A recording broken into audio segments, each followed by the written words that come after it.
Hey, so at my full-time job, I am a corporate trainer, which means my primary responsibility is to take really complex things and break them down into smaller, easier to understand things that people can actually use on their daily basis. I decided to take those skills and to test it up against my eBay store, where I primarily sell Pokemon cards. I then decided that I would take that and present it to my wife and film her reacting to my workflow and my processes to see how she would respond to it and basically be a quality assurance tester.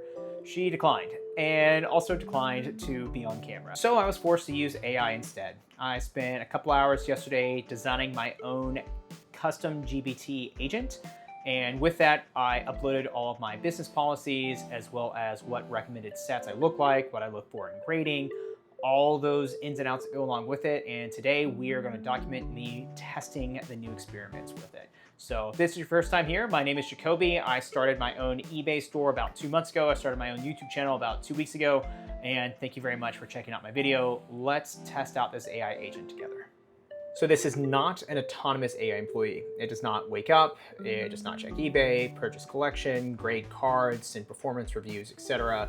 It responds to the information that I give it. It makes it useful for this experiment specifically because every wrong answer creates a question. Did the AI misunderstand the business, or did I fail to explain the rule? This is the custom GBT agent that I created yesterday. See that it's clearly labeled ObyWanJacoby eBay TCG Operations, is specifically purposed built to be an AI business partner for sourcing, grading, listing, pricing, inventory management, and scaling my Pokemon card business. If you're asking how I accomplished this, it took a decent amount of work and definitely some internal knowledge of knowing how to create customized agents. It's definitely too complicated to go into a video about a TCG business. If there's like a huge interest in it about how to build something like this on your own, leave a comment below and I will make that video. Again, this is part of me being a corporate trainer. This is the type of stuff that I do all the time, and leading actual corporate classes on how to utilize agents in the real world versus just classroom settings. But yeah, so I decided that I'd want to do it myself. Yeah, this is where we're at with it. Essentially, to get something like this, you have to work with your own business policies where you actually have to have documentation of like, when this happens, I want this to happen. If I find this card, I want it to get graded. If it's this year, this condition, and it's worth X amount of dollars, then okay, this is probably a good submission to PSA. Or this one, more modern, looks really clean, I want to get a quick return on investment, this is more of a CGC play, etc. I've purposely built it to know what the markets look like on there. And this is accomplished in a couple different ways. And then you can also just do test prompts on there, which is what these ones are on here. But it actually can do way more than even I initially thought when I started building it, where I can give it an eBay listing. I can copy and paste screenshots of what the eBay listing photos are, and it can read the images. It can test what the market value looks like, and will give me recommendations on what I should either offer to pay for it if it is not, if it's not an auction. And then there's a few other different things that we can do with it also, but we will play around with it. So, okay, so this is a real world situation of something that I would be looking at, right? So not a huge collection, but for just 7 cards listed at $7, this is exactly the type of thing that is perfect, at least for testing this out. It is $7 or best offer and is a $1.36 eBay standard envelope, thank you, for shipping on there. So here's what we're going to do. We are going to take the information and we're going to plug it into the custom GPT, and we're going to say, please review this listing based on my buying requirements and advise if I should buy this. It should pick this up, but just to give it a little bit of extra information as well, it is listed for $7 plus $1.36 in shipping. Pictures are. And literally for me, I'm just going to copy and paste the photos over so that way I don't have a lot of extra photos just lying around on my system. Right.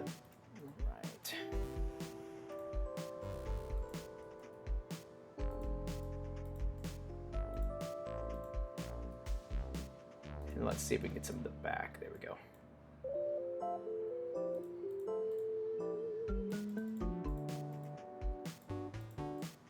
So yeah, you don't need every single photo on here, but the more it has, the more information it is. And let's see what it does. So you can see it's analyzing the images. So it's going to analyze the link and it is going to shout out an answer. It goes pretty quickly. Policy screen, again, how I gave it its information, recommendation to pass. This is close, but I don't think it clears your buying requirements once all the costs and labor are considered. So when I see cards, pictures, it lists out everything on here, and let's just double check to see if it read everything correctly. And all right, we've got Ekabotos, yep, Excelsior, Metapod, Pyroar. Yeah, I even got the two Quadalodons. Nothing appears to be particularly desirable chase card. The Budos is the strongest card of the group, and it does a cost analysis based on estimated resale value, raw. Again, it pulled from the information from the price charting website that I gave it access to use. Actual cost on here, total investment is $8.36. Sounds about right. Of course, we have to configure taxing, etc. Financial outlook, purchase, eBay listing fees for me, so my normal planning assumption with there. Profit $0 to $1. Awesome, but hey, I know, right? Estimated net $10.50 to $11, profit $2 to $3, return on investment 25 to 35%. However, it ignores the cost of labor, scanning, listing the cards, storing, etc. And for 7 inexpensive singles, that profit is simply too thin. So risk 2 duplicates, etc. Maximum offer $5 shipped, roughly $4 plus shipping.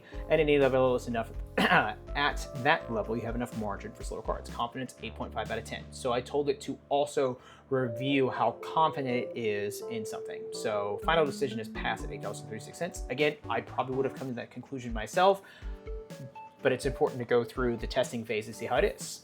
I have another test pulled up on here. This is a set of 7 Evolution Master Ball Reverse Hollow cards. Pretty cool. When I first saw the image, I pulled it up and immediately thought like, oh, this is exactly the type of thing I'm looking at.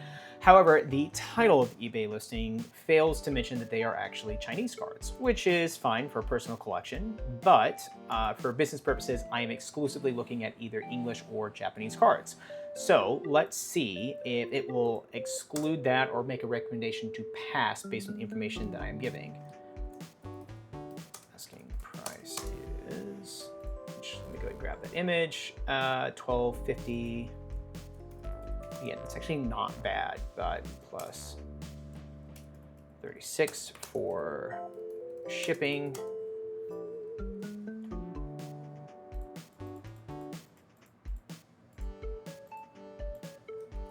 All right, gave it front and back of the cards. Let's take a look. Okay, so editor Jacoby here. My original recording with my mic just shut off midway, so wanted to recap where we're at here. I'm finishing up what I'm putting into the prompt, and it's going to analyze the images and the information I gave it. Again, it uses its point of reference based on my business policies to go ahead and establish what the protocol looks like. From there, it should automatically exclude and pass because they are Chinese cards. I specifically have in my manual, simplified Chinese and Korean language cards are excluded by default. It still goes through the process of doing the needs analysis to figure out if it would, essentially if it would still meet my business model since it is desirable cards and desirable characters on there. However, it ultimately votes to pass because the overall profit is not super high, and also the odds of it being a quick turnaround are indeed pretty low. Thanks for bearing with me. Bye. Start from the top like we've been working on before. We're going to take the information. Asking price is $129.99 plus, I assume there's shipping. Nope, no shipping. We'll want to let it know that edition is lightly played to moderately played. There might be a few that are a little bit higher, but I saw some whitening on the back. And we're gonna let it know it's 18 Wizards of the Coast cards. Front and back shown. Okay, all right. Policy screen allowed. This fits your business model much better than the previous lots. English Wizards of the Coast cards are individually sellable inventory. Negotiate, do not buy at 130. This is the strongest lot you've shown today, but the asking price leaves little margin. So it lists out the verified cards shown. Does it have a base set? Charmander, Magikarp? I didn't even see those. See Squirtle. So not right on all of it, but okay. So I plugged this one in and it did a pretty good job. It did get a couple of the cards wrong, which means that it's just not as accurate as I'd want it to be. Okay, so we'll stop the testing right there because clearly it still has some kinks to work out. It is the first day it's been operational, so it's fun for me to get a test what my own analysis would be for a collection versus its own. We'll eventually go into how it looks for grading as well, but as of right now, I then have to take pictures of my phone, upload it to it individually, and I can't do that unless I start screen recording on my phone, in which case that switches from a horizontal to a vertical, and I'm gonna try to avoid that and just make it a little easier on myself in the editing. So, the central premise, could someone else run the entire business from what I had documented? Could AI do it? No. But the answer is not as bad as I have no systems in place, because I clearly do. There are, consistent routines for scanning, for listing, for sorting, for retrieving inventory, already structured and repeatable and potentially easily teachable to one of my kids or my wife or whatever, right? The weaker areas were the decisions making that I had the lifetime sum of experience of what things will actively go for, as well as the ability to know how to go to card ladder, pricecharting.com, etc. Different sites that I can look to see what the estimated value is. I can compare that to what a GBT agent can do versus what I can manually look up myself. Again, fun experiment to have. I think that my job is safe from AI in this space for the time being, but yeah, we will go from there. The AI did not prove that I could run my Pokemon card business. It proved which parts I had actually taught it well, and which parts I'm calling it a system because I remembered how to do them. My next step is to keep testing these rules with real purchases, grading, and inventory decisions until few of them depend on me being in the room.